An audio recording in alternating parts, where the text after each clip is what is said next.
I am Bob Dowd, the Director of the Lebanon County Department of Emergency Services. Two things this morning. First is asking the Commissioners to accept the annual Emergency Management Performance Grant in the amount of $168,246.45. This is an annual grant that we receive to subsidize salaries of 4 positions within the department.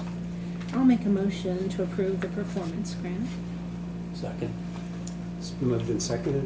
Any comment or question, or did you have any amplification? Are you good? If not, all in favor of the motion, please indicate by saying aye. Aye. Opposed, same sign. So moved. The second thing is to ask the Commissioners to enlist the services of several firms to help us move to the next phase of designing a new public safety facility. We hired MCM Consulting in the beginning of the year to get us to this point. We now have 2 architects, both a lead architect and a subject matter architect, as well as a project manager that we'd like to bring in to help us complete a formal assessment where we sit down and say, okay, here's what we need square footage wise, here's what each console takes up, here's the infrastructure required to support the missions. We're asking for up to $20,000 at this point for the project manager to get us through the assessment phase. For the 2 architects, we're asking them to develop a fee schedule and bring it back to us for the assessment phase, which will be based on time and materials until we have a conceptual plan. So typically, excuse me, typically a project is a percentage fee for the architectural firm or firms.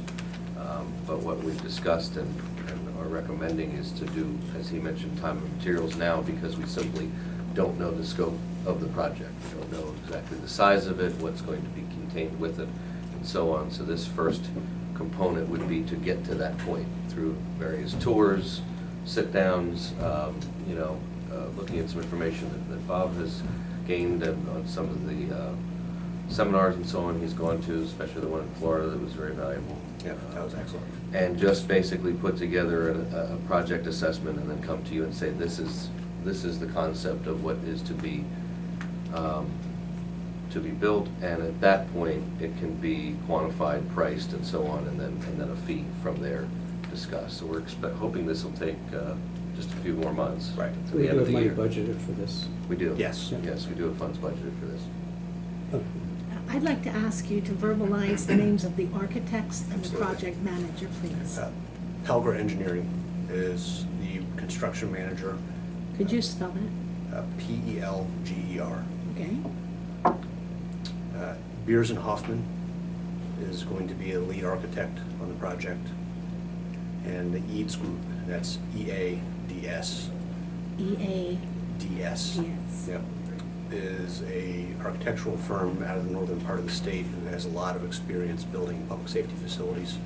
They're familiar with all the codes, they're familiar with all of the building intricacies of hardened facilities. They're going to function as a expert consultant to Beers and Hoffman.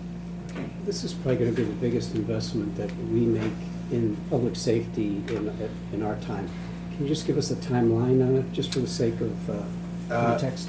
It's officially no. No, just and realistically, I would like to see us opening the doors at the end of 2021. at the end of 2021. Okay. That's fair. I'll Okay. make a motion to move forward with a performance grant for moving ahead with the 911 center and, of course, the Department of Emergency Services Operations Center. And also, Not actually a grant. This is performance grant. This is Money that we have budgeted. You're right. I used the word grant and I should not have. Move forward with engaging these. Yes, engage them, sure. Second. it's been moved and seconded. Any questions? I'll just mention Pelger Engineering, principal there is Ned Pelger. Ned is someone who we're very familiar with. We last worked with Ned nearly 20 years ago now with the addition to this courthouse that was built. He did just such a phenomenal job for us. That was a difficult project. Ultimately, in the end, there was some back and forth between the contractor that I can recall that wasn't very pleasant in terms of invoicing and so on, and Ned just served as the go-between Mr. Dowd has spent some time with Ned now, and I think has sort of shares that sentiment. He's really going to be beneficial to us, and essentially he's our go-between, you know, with whoever Is it clerk of the works, is that what they call that anymore? That's what they used to call it. Used to call it? Yeah. You know, his job is to ensure that the contractors are meeting spec and look out for the county's best interest throughout the entire process. It's the quality of the work and so on. Yeah, and he has some pretty big projects under his belt. I think the most recent, largest was Litz over in Lancaster. That is big, Yeah. yeah. And he does not take all the jobs that he's offered. He does not. He considered whether or not he would accept our projects. After 20 years, we're lucky he's not retired. Yeah. I don't know that he ever will, but we'll see. So anyhow, I just want to give some background on that. All right. All in favor of the motion, please indicate by saying aye. Aye. Opposed, same sign. So moved. Thank you. Thank you. Off and running, yep.